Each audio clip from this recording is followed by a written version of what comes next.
This nation was founded on the principle that there are no kings in America. Each of us is equal before the law. No one is above the law, not even the President of the United States. With today's Supreme Court decision on presidential immunity, that fundamentally changed.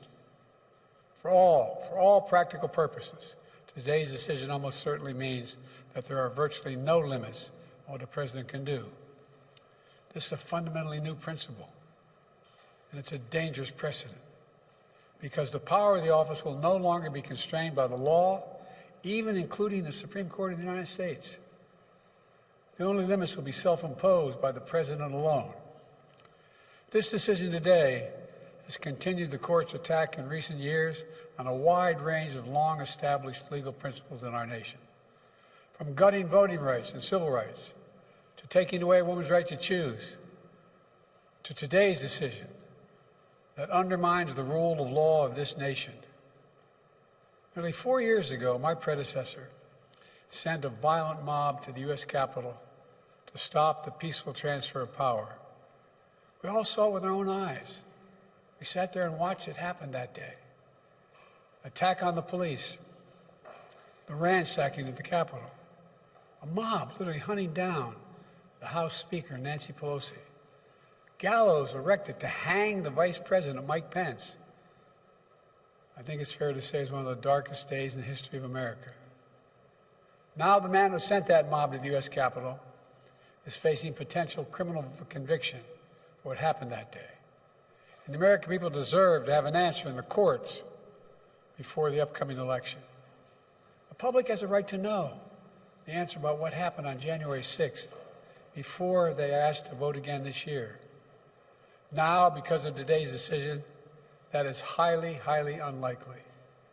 It's a terrible disservice to the people of this nation. So now the American people will have to do what the courts should have been willing to do, but will not. The American people have to render a judgment about Donald Trump's behavior.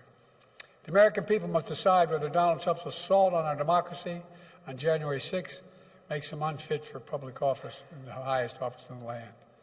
The American people must decide if Trump's embrace of violence to preserve his power is acceptable.